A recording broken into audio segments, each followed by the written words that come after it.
I appreciate everybody making the time to join today. I guess just for quick intro sake, this is an AMA, part of the dYdX Grants Review and AMA series with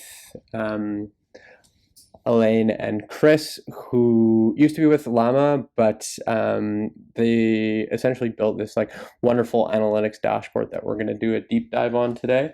So looking forward to discussing with them and potentially unlocking some benefits for dYdX community members who are interested in using the analytics dashboard. Had a chance to have a play with it, like has a lot of really great functionality. There's also a YouTube video if you guys want like a nice overview of how the dashboard works after we run through the AMA today. But with that, I guess we can get underway. Just to be clear in terms of process, there are some pre-populated questions that came through, also that we came up with internally, which we thought would be good conversational topics. But if at any time during the AMA you have a question for Chris or Elaine, feel free to put your hand up. We'll bring you on as a speaker. If you're uncomfortable speaking kind of in front of everyone else, then feel free to DM me on Discord. I'll make sure your question gets asked. I think just in terms of next steps, it might be helpful just to hear from Carl, maybe with a little bit of background on the grant. Carl, are you good with that? Yeah, for sure. So this grant, we were really looking for a team that could help us build better in-depth analytics onto everything that's going on with regards to dYdX. Obviously, there were some limitations that maybe Elaine and Chris can speak to with regards to like tapping internal kind of exchange data. As we all know, like not everything is necessarily on the Ethereum network. Some of it is going on the layer 2, and some of the data is a bit more or less easily accessed. And so what you'll find is some of this is a bit more high level, but I still find it extremely valuable. And there was just like so much that we can take away from this, and that the community can turn to. We've seen it a lot recently, actually. And there was back in the day as well when we initially issued this grant. It's just requests for historical, easy to access data around trading volumes, number of trades, kind of split up across all the different markets. Historical funding rates is one that's getting asked a lot these days, just based on like the disparities of funding rates across different exchanges. And it's quite interesting to see how dYdX's diverges. And then just general like performance and like being able to track everything is something that we were really interested in, and we felt like was lacking a bit. And so Elaine and Chris stepped up and looked like fantastic candidates to tackle this for us. And here we are today with this awesome dashboard that we have now that they can go over. Awesome, appreciate the color. And just to confirm, this was, so everybody knows, part of like the initial V1 of the grants program, right? Yeah, from a few months back. Yeah, correct. Awesome. This was issued a few months ago. Honestly, I can look back at what the date was, but a few months, and Elaine and Chris were hard at work, and it's actually been out for quite some time as well. We're a bit late on the AMA, maybe but we just felt like it was so relevant now with all of the increased activity and kind of all the data that we thought would be helpful for everybody to revisit this dashboard. Yeah, totally makes sense. I think to re-highlight really big and I think beneficial grants that the community can definitely leverage to improve, their trading experience, their user experience. So awesome. Turning it over to Chris and Elaine. Do you guys want to do quick intros, I think, just for everybody who doesn't have context on who you are? I know we previously talked about kind of you guys applying for this grant under Llama, but that has since changed. So yeah, I would appreciate, do some intros, maybe a little bit of context on what you're doing now. I'm sure the community would love to hear. Sure. Shall I start first? Awesome. Yep. You guys hear me? Yep. Yeah. Okay, cool. Yeah, so back in April, I first joined Llama, and they were looking for people with analytical dashboard skills in the past. So I joined and then kind of got involved in the application of the dYdX analytics dashboard. As we go through the challenges, we find that it's quite difficult to get the data because it's on layer 2. And also there are some challenges on the front end. So then I asked Chris if he can help me with the front end. So that's why Chris joined later on. And we started the project around, I think, April, kind of mid-April, and finished around August. So this period of time, I was actually doing part-time crypto work. So my background is in finance, in analytics, mainly in risk management systems and quantitative analytics in investment banks. At the time, I was still doing a full-time job in the bank. But since last year summer, I was more involved in the grant and also the bounty programs. And I did a few different bounties and won a few grants, and then kind of landed a role also as a part-time writer for Cointelegraph. So doing that for about a year or so on a part-time basis.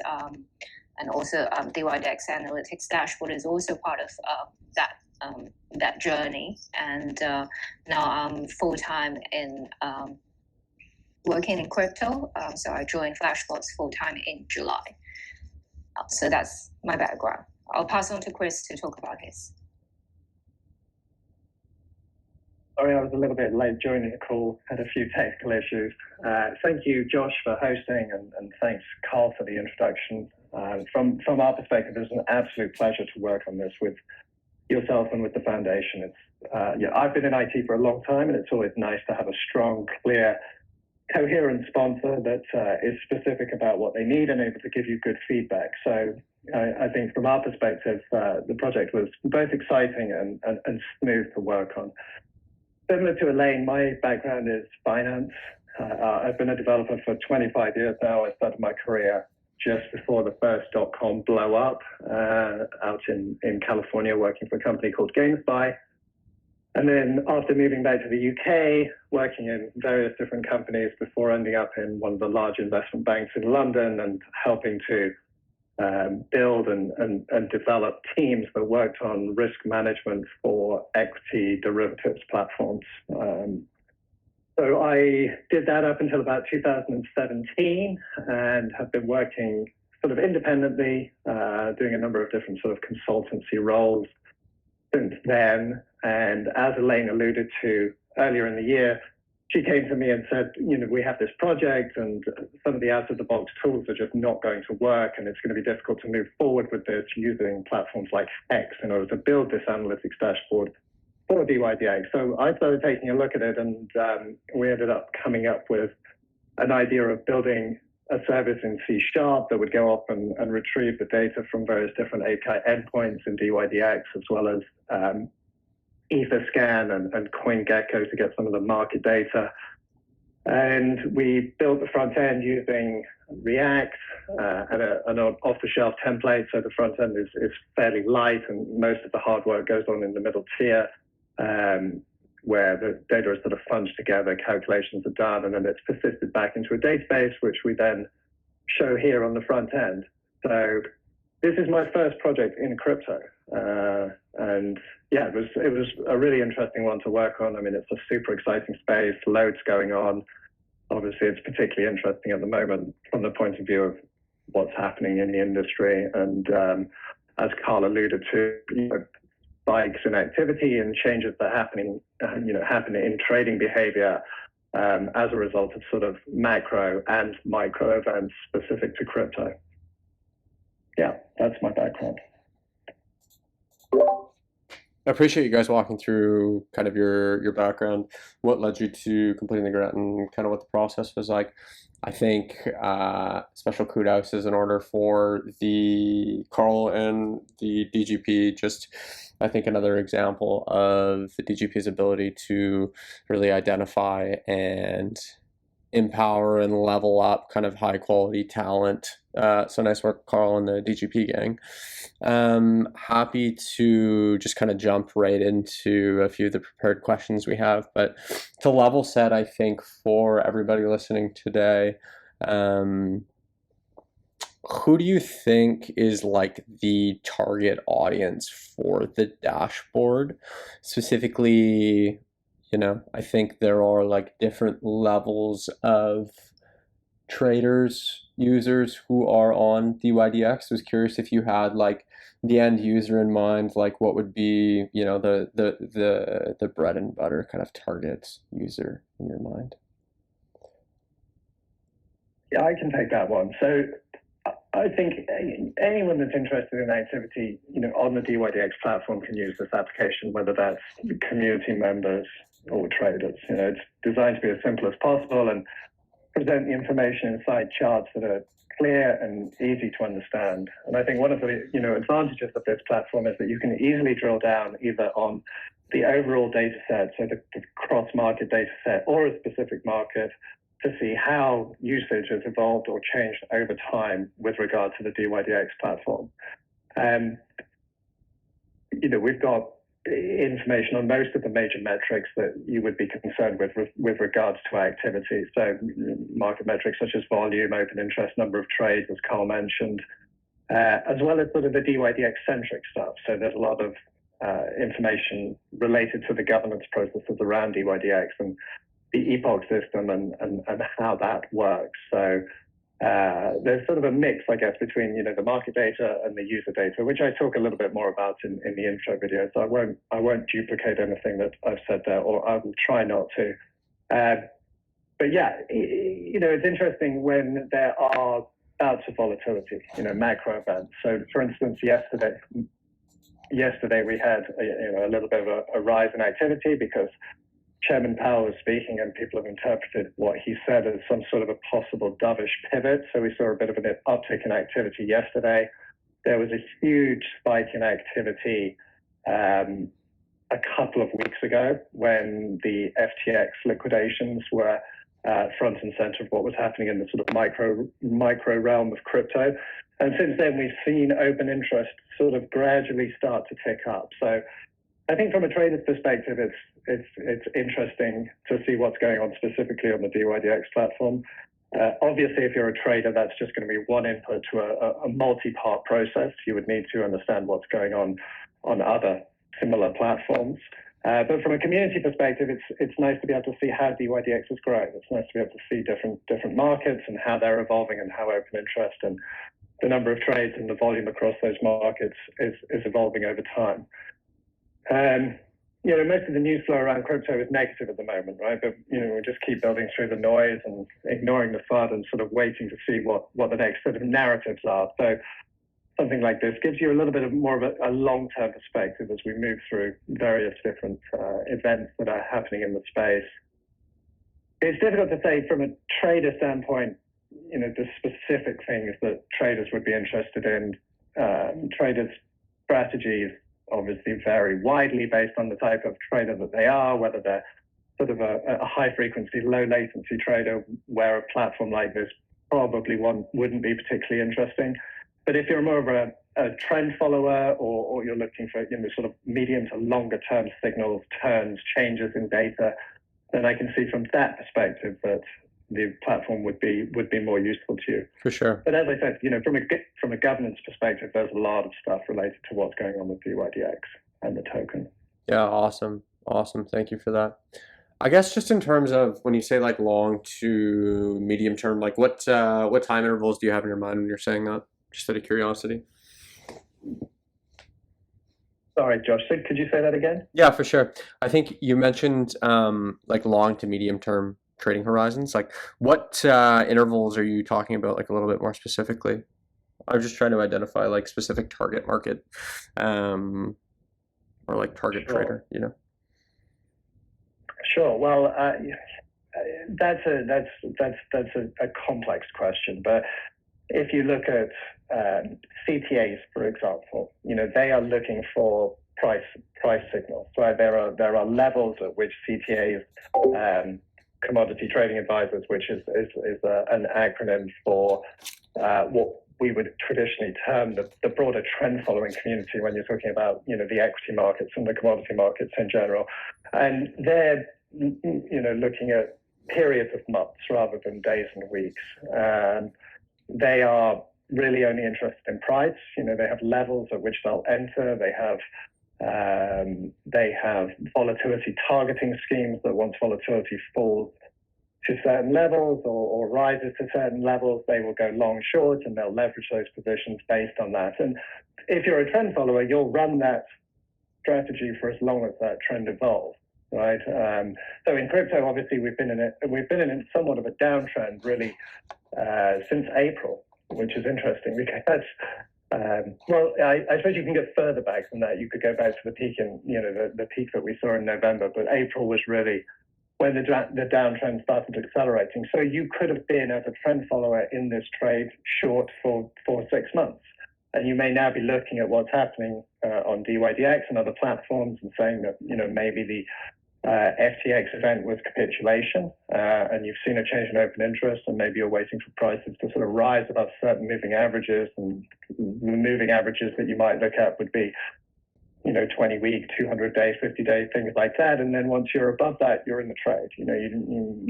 You just don't know until the trade reaches your exit point, whatever that may be. So it's a difficult question to answer, but trend following is months rather than high frequency trading, which is days or even seconds.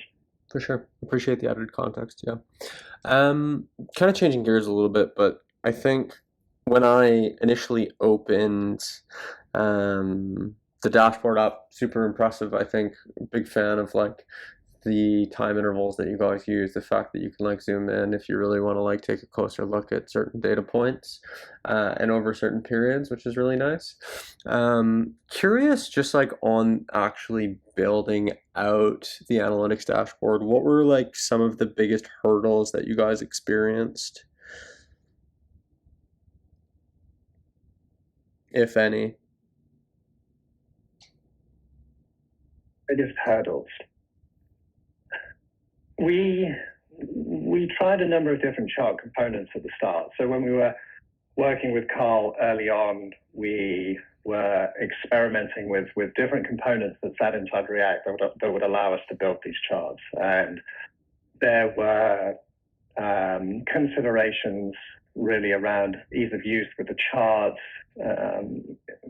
both from a user perspective and a code perspective, but also ease of use from a performance perspective as well. And I think what we originally were looking at having multiple different chart components inside the application, so that we could sort of take the best bits of different third-party implementations that were available. But we ended up sort of standardizing on one particular component. So there was a little bit of a challenge there, I suppose, in sort of understanding what would be the best approach to display the data, what would be the best components, the most useful components. There were some challenges around data, although nothing that we weren't able to overcome relatively quickly. We had to do some work to query the dYdX private API, which I suppose in the context of what we're doing here, which is presenting largely public information, that was, I suppose, less than optimal. We felt that it would have made more sense from an architectural perspective if we didn't have to go there, because obviously if you're interrogating the private API, then you need to authenticate and you need to have wallet-based credentials to get some of the data. I can't remember the specifics, but I'm certain that the user data, for instance, we couldn't get the user data. Maybe Elaine will have a better recollection of this, but in one of the charts on the user page where we present the the approximation for the number of users using the platform, that comes from the daily competition data, and that is one thing that we can access without going through the private API. And I did have a few fun and games trying to get that working initially, but I think that was more just down to my lack of experience with this particular notion, which was specific to crypto and the sort of authentication that you needed to do around that API. The deployment and infrastructure was relatively straightforward. We had some decisions to make around, how we would do that, and I had to come up with some ideas about how much volume we might see on the platform, and make some hardware selections based on that. But yeah, so there were some bits and pieces that came up, but no real showstoppers. The only thing that I remember as being particularly tricky was that sort of interface with the private API. But again, I think that was more just down to the fact that it was the first time we were tackling something like that, and we just sort of had to work through and get a little bit of help to get it working properly. Elaine, anything else to add on that one? Add some insights from my side. To me, the main challenge is none of the API is designed to collect historical data. So I understand the layer 2 interface is already very different from how dashboard analysts gather data from on-chain. So we did use some of the on-chain data to get the user withdraw and deposit. Yeah. But particularly the trading volume or the market price or the open interest, so all kind of market data, they are obtained from the dYdX API, which is not really designed for retrieving historical data. So we had to find a way to kind of loop through historically and look backwards rather than just querying what is happening now. So I think that is something a little bit tricky at the beginning because you're given an interface that's mainly designed for users to look at what they have now in terms of positions and price currently. Whereas if you want to go back for months since the beginning of this version of the dYdX platform was implemented, that's quite a long time horizon. So we had to optimize the code to kind of look backwards and make sure there's no gap when we kind of update it on a daily basis. Yeah, I think cheers to both of you. I was super impressed of the, I guess, like timelines that you guys were able to include inside of the analytics dashboard. Carl, I see you've unmuted. I was just going to add that. Elaine and Chris were super creative in addressing these hurdles and then figuring out the optimal solutions to being able to tackle them. The other one that I was going to add was I remember when we were actually getting ready to release it was optimizing for performance on loading speed of the actual dashboard. So if you load it today, considering the amount of data that's actually being presented, incredibly it's pretty impressive how quickly it loads. Yeah. And you can see that that's because they've chosen to only filter for Bitcoin and Ethereum on the initial load and kind of the selected time range. And the assumption there that we made was that presumably, given the amount of volume being traded on Bitcoin and Ethereum, that's kind of like a natural indicator. But obviously encourage people to play around with like the markets drop down to add any sort of market. You can go and click all of them. Just obviously, the disclaimer is the performance might drop down a little bit just because it is a ton of raw data that you're suddenly loading onto this page. But that was another great creative solution to this kind of data loading speed. Definitely, I'd forgotten about them. As we said at the start, it's been a little bit of time since we finished this, but. What Carl mentioned, and also the initial load takes about 45 seconds. So we were sort of thinking about ideas about how we could tackle that because there were different behaviors based on different browsers. So I noticed that when I was using Safari on my Mac, for instance, that it would freeze on the initial load. I don't know whether that's because it's not the latest Mac or whatever it was, but different browsers gave slightly different performance. So we came up with an idea where we would, display that loading information at the start as well. So yes, I remember those, working through those problems now with you, Carl. It was good fun. I think it brings up like a really interesting point that I wanted to double down on is maybe, Carl, a question for you, which Chris and Elaine can kind of fill in afterwards, but just for a little bit more insight, I guess, for the community, what does like the traditional path look like when somebody is issued a grant, and like I guess like how much contact are they having with the grants program, specifically like Reverie as the enforcer of the grants trust and the grants lead? Is it like frequent contacts, kind of, or more kind of async when people are kind of in need or need some guidance about what to build, how to build? Yeah, for sure. Great question.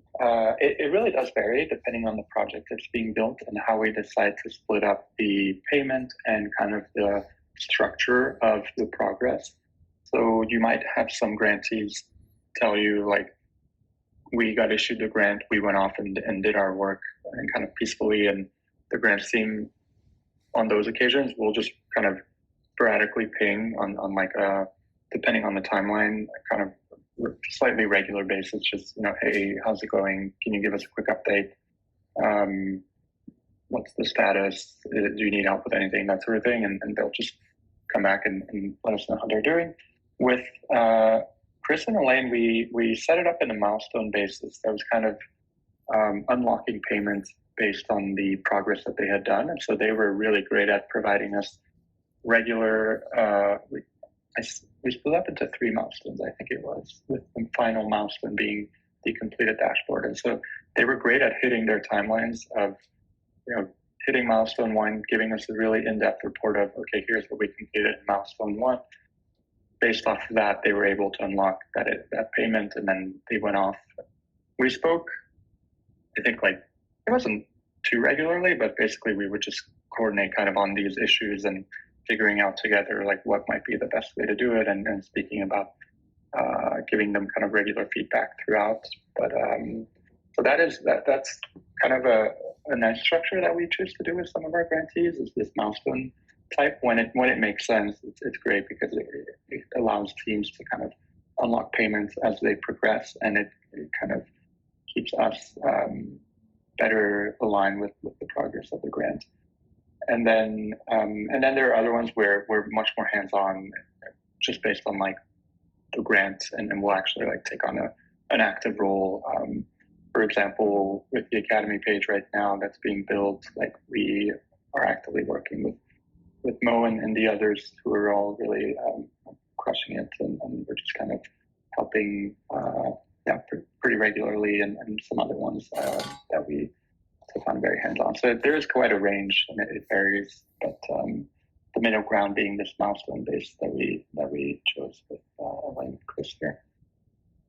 Yeah, 100% agree with you. I think milestones are great for alignment, accountability, making sure everybody's on the same page for deliverables, everything like that. But I think, awesome job all around, guys, for getting this across the finish line. Turned out to be like super useful tool, very nice product. I think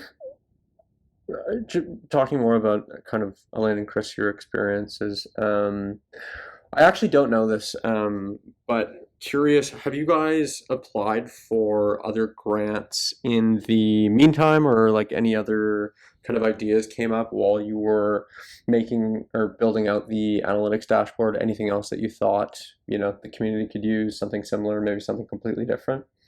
Would be interested to hear, like, after your experience, like what the, I guess, like planned future contact was with the dYdX grants program or other grants programs. In my case, I haven't got a chance to apply for other grants because I'm working full time now. But I definitely see that as the market goes a little bit more bearish and the grants seems to be quieter, but it doesn't mean that it stops people from building. I see a lot of people just building not for the grants, but just developed dashboards from other platforms, and also just contribute to the community without getting any grants payments.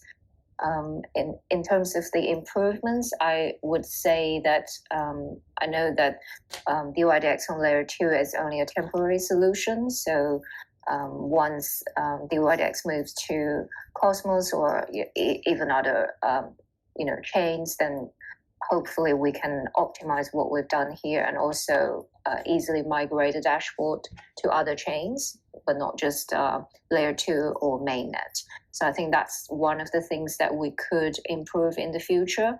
Although saying that, I think the code is kind of flexible enough to allow you to do these kind of switch to other chains quite easily.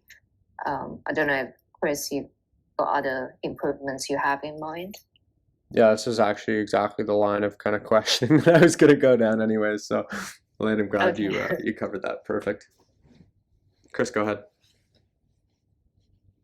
So, as I said earlier, this is my first project in crypto. So my story is not nearly, or my trajectory is not nearly as interesting as Elaine's was. But post working on this. So before I started working on this, I was working just on some projects for myself, some trading related projects where I was dealing with data and building charts and doing those sorts of bits and pieces. So it was a nice natural progression, but I really didn't have a window or a view on getting into crypto specifically. So for me, it sort of opened that door, and recently went down to DEF CON in Colombia, and that was great fun, seeing all of the activities and the different projects and things like that people are working on in this space in Ethereum and across other networks. So in terms of future work or future grants, I mean, I would definitely be open or interested in doing those pieces of work. I haven't seen anything sort of come across my desk or have visibility on anything that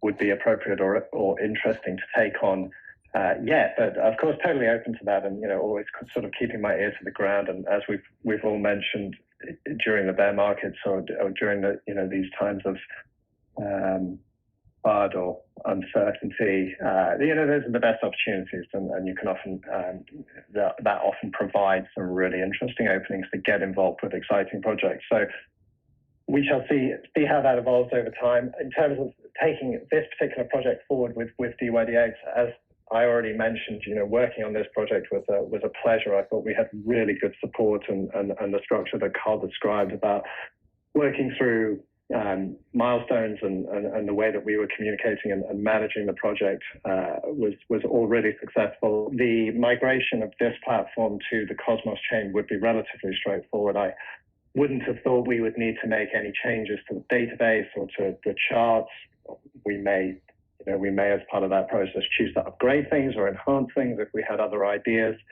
But the transformation to sort of away from Starkware to Cosmos should be relatively straightforward. It should just be a question of upgrading the code that talks to the API endpoints. I don't know how backwards compatible version 4 will be, but it may just be a case of changing endpoints.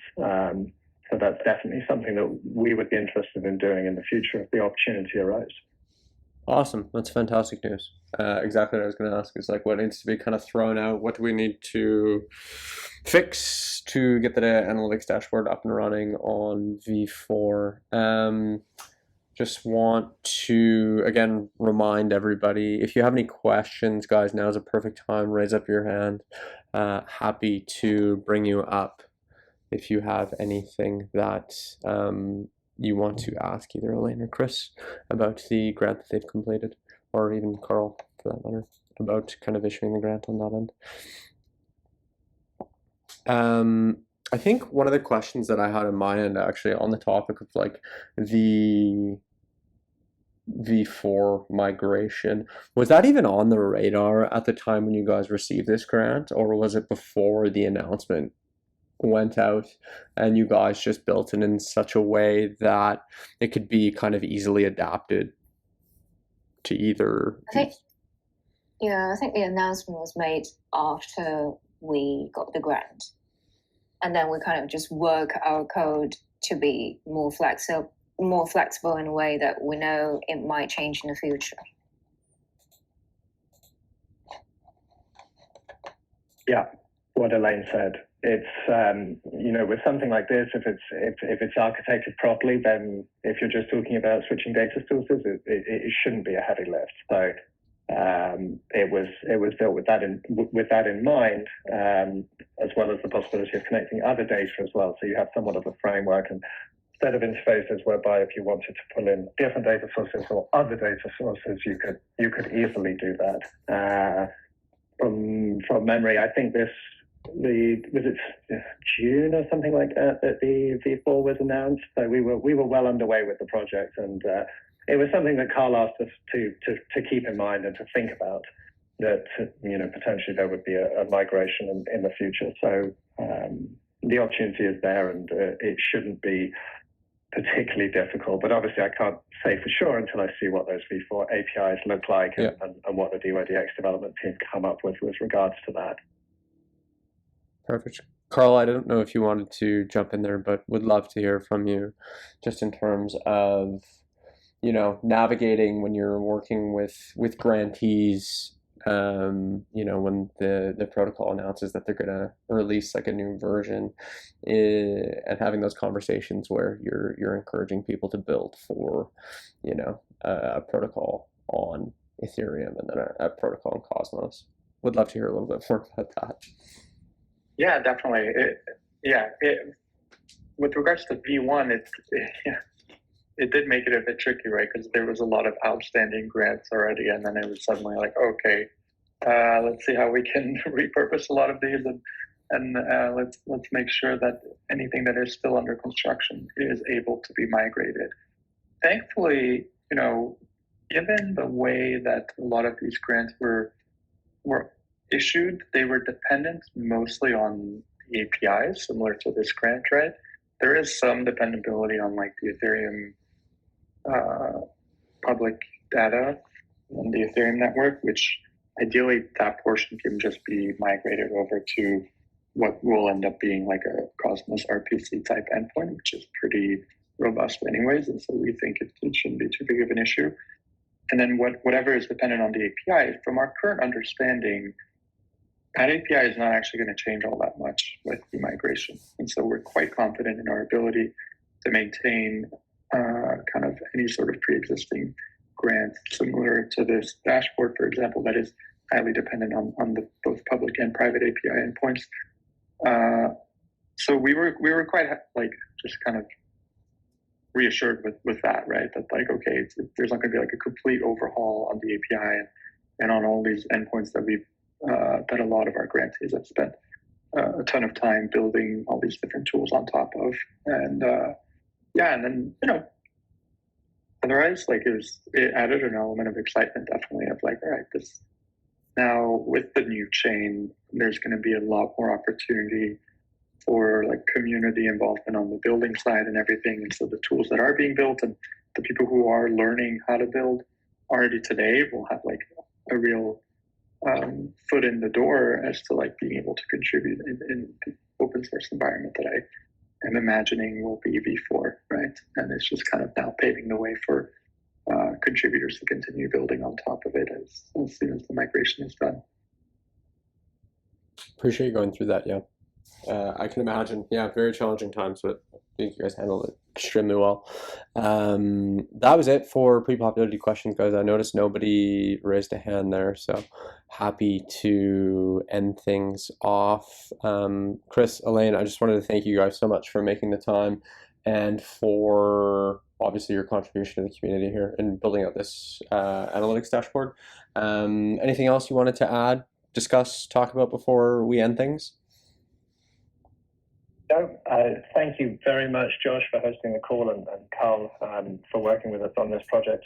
If anyone has questions after the call, if there's any queries that come up, sometimes it's just easier to ping these things personally rather than do it on a group call, then Elaine and I would be more than happy to respond to those. And there's a platform, Commonwealth. Josh, maybe you can talk a little bit about Commonwealth, but I think that's the avenue. Or there's a link to Elaine's Twitter. She's happy to receive DMs through Twitter if anyone has any questions after the fact. But apart from that, no, it's been a pleasure. Thank you, guys. Yeah, thank you so much for taking the time. And thank you, Josh, for hosting. Of course, my pleasure. My pleasure. Thanks so much, guys. I think just one last parting word. I think if you enjoyed kind of the listening to the conversation today, if you have an idea for a grant, you're interested in one of the RFPs, please feel free to reach out to the dYdX grants program.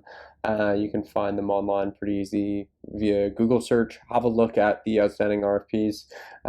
Even if something isn't listed, I think on the list of RFPs, they are more than happy to work with you and entertain different ideas. But really appreciate Chris and Elaine coming out today. Yeah, thank you for that plug, Josh. Appreciate it. Of course, of course. Thank you, Josh. Thanks, guys. Take care, everybody. Enjoy your evenings, afternoons, and mornings, wherever you are. Thanks, guys. Thanks, everyone. Bye for now. Thank you. Thank you.